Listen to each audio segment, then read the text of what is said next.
எல்லா புகழும் ஏக இறைவனுக்கு.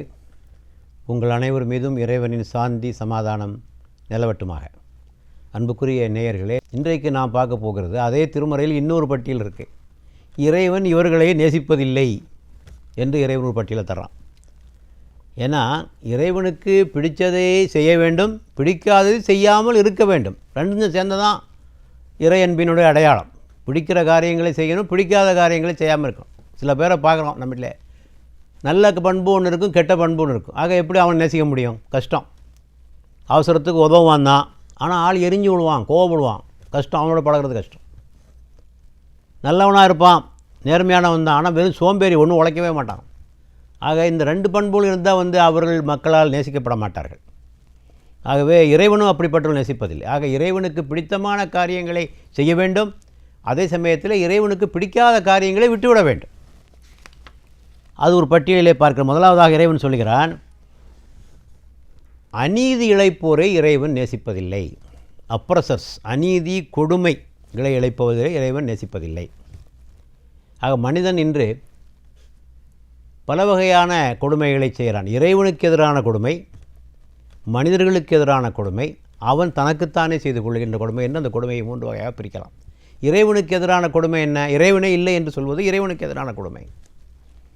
இறைவன் இந்த பிரபஞ்சத்தை படைத்திருக்கிறான். படைத்தவனின்றி படைப்புகளா? படைத்தவனின்றி படைப்புகளா? யோசிக்க வேண்டாமா கொஞ்சமாவது? உலகத்தில் எந்த பொருளாவது தானாக தோன்றுகிறதா? மனிதனால் ஆக்கவும் முடியாது, அழிக்கவும் முடியாது தானே படிச்சுட்டு இருக்கோம் விஞ்ஞானத்தில் கூட. ஆக இவையெல்லாம் எப்படி தோன்றின?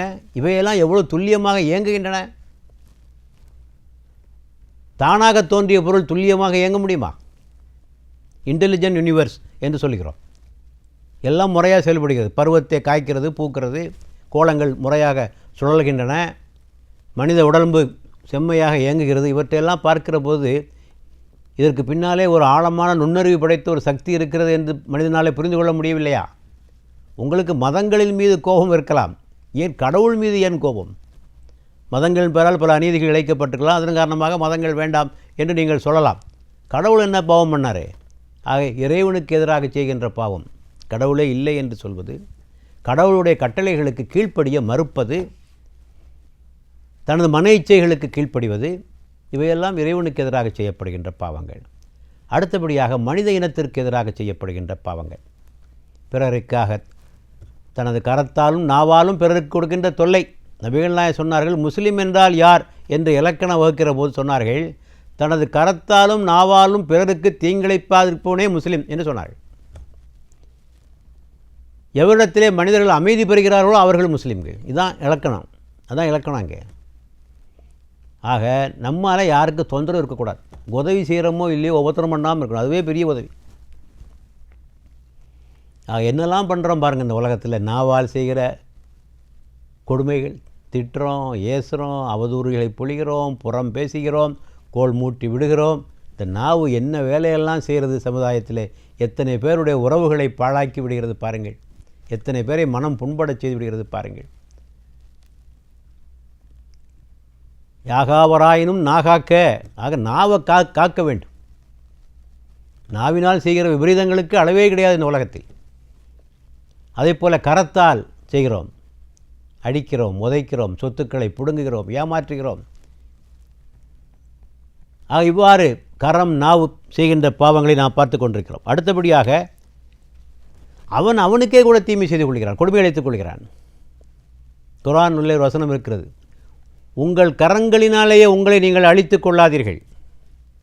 ஒன்றே நீ அழிச்சுக்கிறாதப்பா. இப்போ போதைப் பொருள் அருந்துகிறான், மது அருந்துகிறான், சூதாடுகிறான், ஆபாசத்திலே லயிக்கிறான், உடல் இச்சைகளிலே கழித்து போகிறான், கூடா உறவுகளில் ஈடுபடுகிறான். இதெல்லாம் அவனை அழித்துக் கொள்கிறான், அவனை அழித்துக் கொள்கிறான். ஆக இத்தகைய கொடுமையாளர்களை இறைவன் நேசிப்பதில்லை. இரண்டாவதாக வரம்பு மீறுபவர்களை இறைவன் நேசிப்பதில்லை.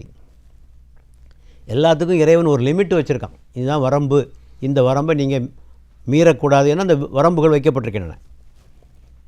அந்த வரம்புகளை மீறக்கூடாது. சிக்கனமாக இருக்கணும் தான், அது ஒரு வரம்பு தான். அளவுக்கு மீறி சிக்கனமானால் அது கஞ்சத்தனமாயிடும். தாராளமாக செலவழிக்கணும் தான், அது அளவு மீறினா ஊதாரித்தனமாக அது மாறிவிடும். ஏன் வழிபாடுகளை கூட அது ஒரு அளவுக்குட்பட்டு தான் இருக்க வேண்டும். நபிகள் நாயகத்திலிருந்தே ஒரு பெண்ணை அறிமுகப்படுத்தினார் அவருடைய மனைவி. இந்த பெண் இரவெல்லாம் நின்று வணங்குவாள் என்று சொன்னபோது நபிகள் நாயகம் மகிழ்ச்சி அடையலை. இறைவன் உனக்கு கூலி கொடுப்பதற்கு சோர்ந்து போய்விடுவதில்லை, ஆனால் நீ சோர்ந்து போய்விடுவாய் என்று சொன்னார்கள். ஆக நம்மால் தாங்க முடிஞ்சதான் செய்யணும், அதுக்கு மேலே செய்யக்கூடாது. சிலர் நபிகள் நாயகத்துடைய சில தோழர்கள் முடிவு செய்து கொண்டார்கள், நாங்கள் இனி மனைவியரை நெருங்க மாட்டோம், இரவெல்லாம் நோன்பு நோக்கப் போகிறோம், இரவெல்லாம் விழித்திருந்து வணங்கப் போகிறோம், பகலெல்லாம் நோன்பு நோக்கப் போகிறோம் என்று முடிவு செய்தபோது அவர்களை அழைத்து நபிகள் நாயகம் கண்டித்தார்கள். இப்படியெல்லாம் செய்யாத, இல்லற வாழ்வில் ஈடுபட வேண்டிய சமயத்தில் இல்லற வாழ்வில் ஈடுபடு, நோக்க வேண்டிய சமயத்திலே நோன்பு நோற்றுக்கொள், இவ்வாறு துறவரம் பூண்டாதே என்று பெருமானார் கண்டித்தார். ஆக வரம்பு மீறு என்பது அது ஆபத்திலே முடியும். எல்லாவற்றுக்கும் ஒரு வரம்பு. ஏன் போரிலே கூட வரம்பு இருக்குது. எத்திக்ஸ் ஆஃப் வார், போர் தர்மங்கள் நபிகள் நாயகம் சொன்னார்கள். போர் முனையில் இல்லாத அப்பாவிகளை கொல்லாதீர்கள், தாக்காதீர்கள், பெண்களை தாக்காதீர்கள், முதியவர்களை தாக்காதீர்கள், குழந்தைகளை தாக்காதீர்கள், நாச வேலைகளில் ஈடுபடாதீர்கள், சொத்துக்களை அளிக்காதீர்கள், துறவு மடங்களில் இருக்கின்ற துறவிகளை தாக்காதீர்கள். இவையெல்லாம் வரம்புகள், ஒவ்வொன்றுக்கும் ஒரு வரம்பு சொல்லப்பட்டிருக்கிறது. ஆகவே இத்தகைய வரம்பு மீறுபவர்களை இறைவன் நேசிப்பதில்லை என்று ஒரு கருத்து.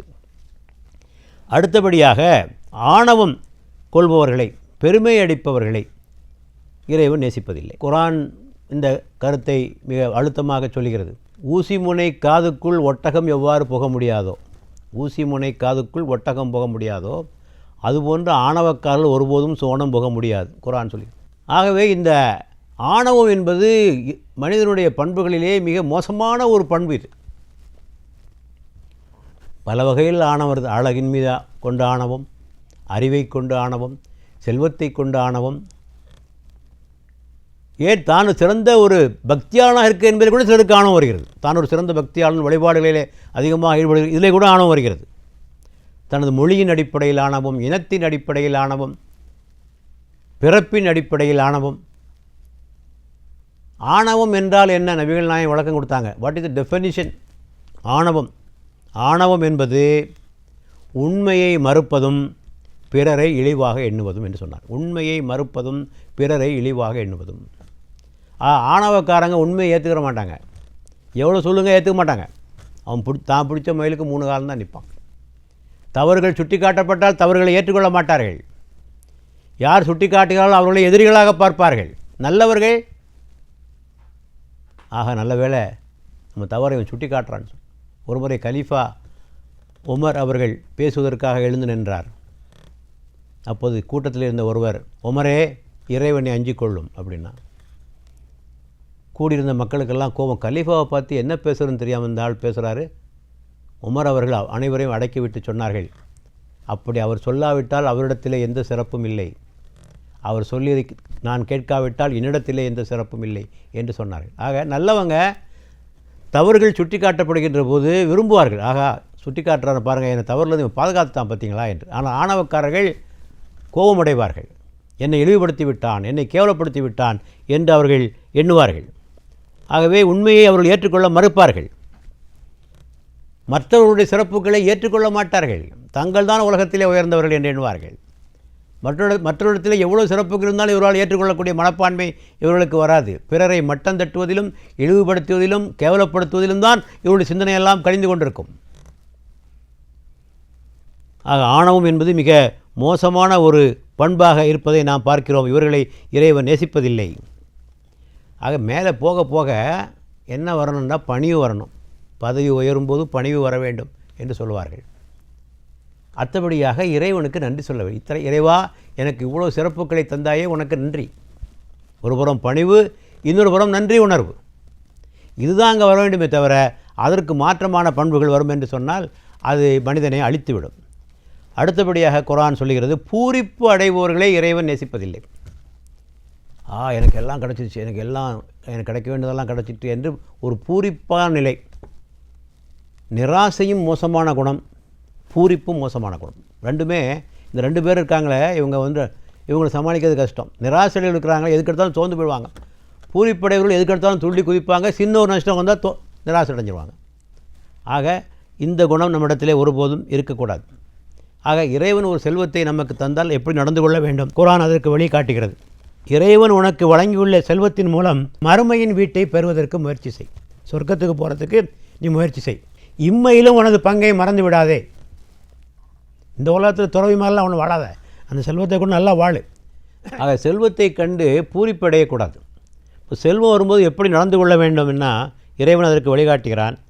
இறைவன் உனக்கு வழங்கியுள்ள செல்வத்தின் மூலம் மறுமையின் வீட்டை பெறுவதற்கு நீ முயற்சி செய். இம்மையில் உனது பங்கை மறந்து விடாதே. இறைவன் உனக்கு உதவி செய்திருப்பது போல் நீ பிறருக்கும் உதவி செய். உன்னுடைய செல்வத்தின் மூலமாக என்ன செய்யும், 3 செய்யும் சொல்கிறான். அதன் மூலமாக மறுமையில் வெற்றி பெறுவதற்கு வழியைப்பார். இம்மையில் நல்லா வாழ், அந்த செல்வத்தை கொண்டு இம்மையில் நன்றாக வாழ், மற்றவங்களுக்கும் உதவி செய். இதுதான் செல்வத்தின் மூலமாக நீ அடைய வேண்டிய நிலையே தவிர பூரிப்படைவதல்ல. ஆக செல்வமாக பதவி இருந்தால் பதவியின் மூலமாக மக்களுக்கு சேவை செய். ஆக பூரிப்படைபவர்களை இறைவன் நேசிப்பதில்லை. அடுத்தபடியாக குழப்பம் விளைவிப்பவர்களை இறைவன் நேசிப்பதில்லை. குர்ஆன் சொல்கிறது, குழப்பம் விளைவிப்பது கொலையை விட கொடியது. குழப்பம் விளைவிப்பது கொலையை விட கொடியது என்று சொல்கிறது. ஆக சமுதாயத்தில் அமைதியை கெடுப்பவர்கள், சமூகத்தினுடைய அமைதியை குலைப்பவர்கள், இவர்கள் இறைவன் நேசிப்பதில்லை. என்னெல்லாம் பண்ணுறோம் பாருங்கள். மத வெறியை தூண்டி விடுறோம், மொழி வெறியை தூண்டி விடுறோம், இன வெறியை தூண்டி விடுறோம், குழப்பம். சட்டத்துக்கு புறம்பான காரியங்களை செய்கிறோம், சட்டத்தை கையிலே எடுத்துக்கொள்கிறோம், குழப்பம். அடுத்தபடியாக பாவகரமான காரியங்களை செய்கிறோம், திருட்டு போன்ற பல குற்றங்களை செய்கிறோம், சமுதாயத்தில் குழப்பம். மக்களை நசுக்குகிறோம், மக்களை கொடுமைப்படுத்துகிறோம், குழப்பம். ஆகவே இவர்கள் அமைதியினுடைய எதிரிகள் இவர்கள். ஆகவே தான் அந்த வசனம் சொல்லுகிறது, இவர்கள் குழப்பம் விளைவிப்பது கொலையை விட கூடியது. கொலைன்னா ஒரு ஆள் கொன்னா அதோடு முடிஞ்சு போச்சு. ஆனால் இது முழு சமுதாயமே இந்த குழப்பம் விளைவிப்பதால் பாதிக்கப்படுகிறது. சமுதாயத்தினுடைய அமைதி, ஒழுங்கு, ஒற்றுமை, நல்லிணக்கம் எல்லாமே இதனால் பாதிக்கப்படுகிறது. ஆகவே இத்தவர்களை இறைவன் நேசிப்பதில்லை. அடுத்தபடியாக துரோகம் விளைவிப்பவர்களை இறைவன் நேசிப்பதில்லை. ஆக நயவஞ்சகத்தனம், இது மனுஷன்லேயே மிக மோசமான குணம். இந்த நயவஞ்சகத்தனம் தான். இரட்டை முகம் உடையவர்கள், நபிகள்லாம் இவர்கள் இரட்டை முகம் உடையவர்கள். மறுமையிலே இவர்களுக்கு இரட்டை நாக்குகள் அளிக்கப்படும். நெருப்பினாலான இரட்டை நாக்கு, அதை பார்த்தா அடையாளம் கண்டுக்கலாமா. இவன் உலகத்தில் வாழ்கிற போது இரட்டை முகத்தோடு வாழ்ந்து கொண்டு வந்தோம் என்பதை அதை வைத்து நீங்கள் அடையாளம் காணலாம். இரட்டை, இங்கே ஒன்று பேசுவான், அங்கே ஒன்று பேசுவாங்க. உங்களுக்கு முன்னால் ஒன்று பேசுவான், உங்களுக்கு பின்னால் ஒன்று பேசுவாங்க. உள்ளொன்று வைத்து புறமொன்று பேசுவோர் உறவு கலவாமை வேண்டும். ராமலிங்க அடிகளார் பாடியதை பார்க்கிறோம். ஆகவே இவர்கள் நயவஞ்சகர்கள், இவர்கள் காட்டிக் கொடுப்பார்கள், இவர்கள் எட்டப்பர்கள், ஏமாற்றுவோர்கள், இவங்கெல்லாம் நயவஞ்சகம். அப்புறம் இவர்கள் டபுள் ஸ்டாண்டர்ட், இரட்டை அளவுகோல். தனக்கு ஒரு அளவுகோல், அடுத்தவனுக்கு அளவுகோல். தனது மதம் பாதிக்கப்பட்டால் கொதித்து எழுதுவான், அடுத்தவன் மதத்தை தாக்குவான். தனது இனத்தினுடைய உரிமைகள் பறிக்கப்பட்டால் கொதித்து எழுவான், இவன் அடுத்தோட உரிமைகளை பறிப்பான். ஆக இவர்கள் டபுள் ஸ்டாண்டர்ட், இரட்டை நிலை வைத்துக்கொண்டு செயல்படுபவர்கள். ஆகவே இவர்களை இறைவன் நேசிப்பதில்லை. துரோகம் விளைவிப்பவர்களை இறைவன் நேசிப்பதில்லை என்ற ஒரு கருத்தை நாம் பார்க்கிறோம். அடுத்தபடியாக வீண் விரயம் செய்பவர்களை இறைவன் நேசிப்பதில்லை. வீண் விரயம் செய்பவர்கள் நன்றி கொண்டவர்கள். குர்ஆன் சொல்லி நன்றி கொண்டவர்கள். எப்படி நன்றி கொண்டவர்கள்? இன்றைக்கி என்னமே பல வகையான விரயம் பண்ணுறான். உணவை வீணாக்குகிறான், ஆடம்பரமாக திருமணம் செய்கிறான், இப்படி எத்தனையோ விஷயங்கள்லாம் இருக்குது, பார்க்குறோம். நன்றி கொண்டவன் என்று சொல்லுவேன். ஏன் நன்றி கொண்டவன் என்று சொல்கிறான்? இறைவன் தானே உங்களுக்கு செல்வத்தை வழங்கினான். இறைவன் தந்த செல்வத்தை இறைவன் விரும்புகின்ற பாதையில் அல்லவா நீங்கள் செலவழிக்க வேண்டும். அதனை விட்டுவிட்டு இறைவனுக்கு பிடிக்காத ஒரு வகையில் நீங்கள் செலவழித்தால் அது நன்றி கொள்கின்ற செயல்தானே. இப்போ உங்ககிட்ட ஒரு ஆள் வராரு, உதவி கேட்குறாரு, எனக்கு கொஞ்சம் உதவி கொடுங்க, எனக்கு ஆப்ரேஷன் பண்ண வேண்டியிருக்கு, கொஞ்சம் கொடுங்கன்ட்டு உங்கள்கிட்ட கேட்குறாரு. நீங்கள் கொடுக்குறீங்க. அதை வாங்கிட்டு போய் சாராயம் போட்டான்னு வைங்க, அட பாவி, இதுக்காடா கொடுத்தா நான் உனக்கு பணம்? நன்றி கொண்டவன் தானே அவன். உன் மீது இறக்கப்பட்டு பரிதாபப்பட்டு ஒரு தொகையை கொடுத்தால் அதை இப்படி செலவழித்தால் எப்படி? அதே போல் இறைவன் தந்திருக்கின்ற இந்த உன்னதமான செல்வத்தை எப்படியெல்லாம் மனிதன் வீணாக்குகிறான். இந்த விரயத்தை பார்க்க வேண்டும்னா கல்யாண வீட்டுக்கு தான் போகணும். கல்யாண வீட்டில் பார்த்துக்கலாம், எல்லா விரயத்தையும் பார்த்துக்கலாம். அழைப்பிதழே 200-300 ரூபா வருது. அழைப்பிதழ் என்ன தந்தா அவ்வளோ அவ்வளோ ஆடம்பரமான அழைப்பிதழ் எதற்கப்பா? கல்யாணம் முடிந்த அடுத்த நாள் குப்பை தொட்டிக்கு போக போகிறது. அழைப்பிதழ் கொடுக்க வேண்டும், அதோடு கொஞ்சம் பட்டுப்புடவை கொடுக்க வேண்டும், அது கொடுக்க வேண்டும், இது கொடுக்க வேண்டும், நிச்சயதார்த்தம் செய்வதற்கு கல்யாணத்தில் பாதி செலவழிக்க வேண்டும், ஆடம்பரமான மண்டபங்கள், உணவா 10 ஐட்டம் 20 ஐட்டம் 30 ஐட்டம், அது பஃபேயா, எல்லாம் வீணாக்கிறது. பெங்களூரில் உள்ள அக்ரிகல்ச்சர் யூனிவர்சிட்டி ஒரு கணக்கு எடுத்திருக்கிறது. இந்தியாவில் ஆண்டுதோறும் 339 கோடி ரூபாய் உணவுப் பொருட்கள் வீணாக்கப்படுகின்றன என்று. ஆக இந்த கல்யாணத்தில் போனால் மனம் கொதிக்குது. எவ்வளோ பொருளை வேஸ்ட் பண்ணுறாங்க, எவ்வளோ உணவு வேஸ்ட் பண்ணுறாங்க என்று. இவ்வளோ ஆடம்பரம் வேண்டுமா என்ன? திருமணத்திற்காக செலவழிக்கின்ற தொகை குறித்து ஒரு ஆய்வு செய்யப்பட்டிருக்கிறது. இந்திய மத்திய அரசாங்கத்தினுடைய பட்ஜெட் தொகை எவ்வளோ தெரியுமா? மத்திய அரசாங்கத்தினுடைய நிதி நிலை 22 லட்சம் கோடி ரூபாய். திருமணத்திற்காக இந்தியர்கள் செலவழிக்கிற தொகை 1,4 லட்சம் கோடி ரூபாய். திருமணத்திற்காக இந்தியர்கள் செலவழிக்கின்ற தொகை 1,4 லட்சம் கோடி ரூபாய். இதனால் யாருக்கு என்ன நன்மை? நாட்டிலே எத்தனை வறியவர்கள் வாழ்ந்து கொண்டிருக்கிறார்கள். இரவிலே நாட்டிலே 3/1 மக்கள் இரவு உணவை உண்ணாமலே படுக்கைக்கு செல்கிறார்கள்.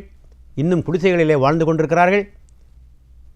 நோய்களுக்கான சரியான மருத்துவ வசதி அவரிடத்திலே இல்லை, கல்வி வசதி இல்லை. இப்படி இருக்கிற போது சில பணக்காரர்கள் தங்களுடைய ஆடம்பரத்தையும் தங்களுடைய பெருமையையும் காட்டுவதற்காக இவ்வாறு செலவழிக்கிறார்களே, இவர்களுக்கெல்லாம் மனசாட்சி வேண்டாமா?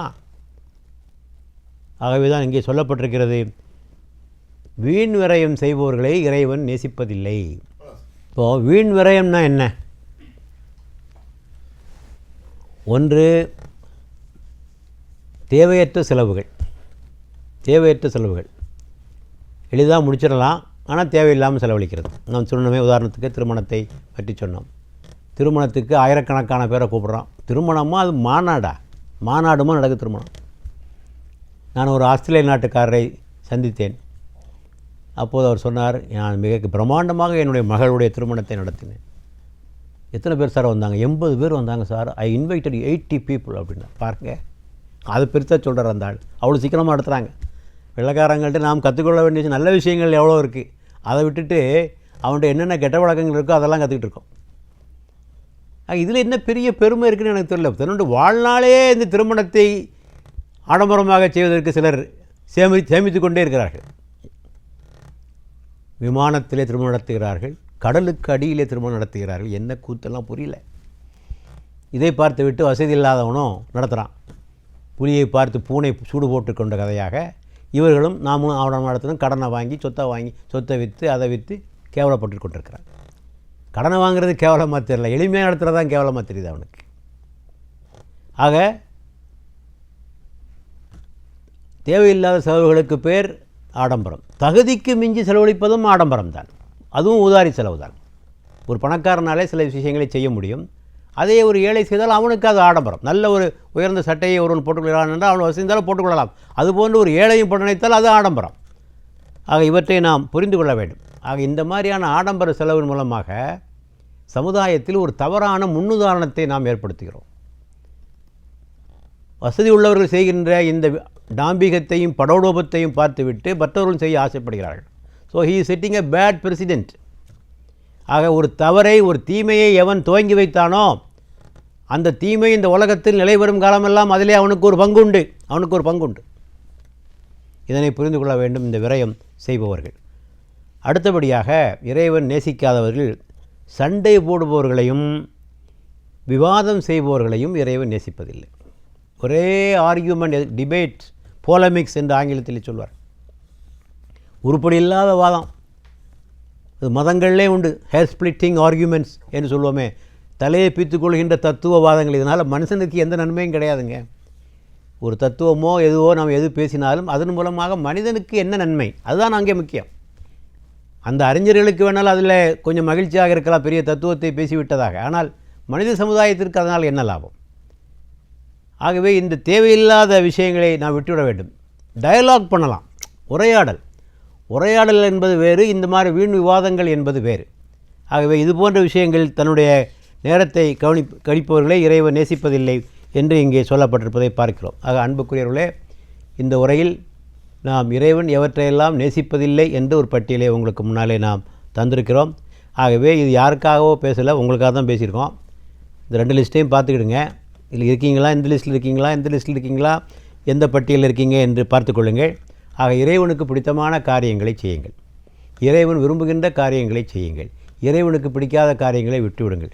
இதுதான் இறைவனை நெருங்கும் வழி, இதுதான் இறைவனை அடையும் வழி. உங்களுடைய வெறும் சடங்காச்சாரங்களின் மூலமாகவோ அல்லது வெறும் வழிபாடுகளின் மூலமாகவோ மட்டும் இறைவனை அடைந்துவிட முடியாது. இறைவன் விதித்துள்ள இந்த வரம்புகளையும் நேதிகளையும் பின்பற்றுகிற போதுதான் நீங்கள் இறைவனுடைய நேசர்களாக மாற முடியும். அப்படிப்பட்ட இறை நேசர்களாக ஆவதற்கு எல்லாம் வல்ல இறைவன் உங்களுக்கும் எனக்கும் அருள் புரிவானாக.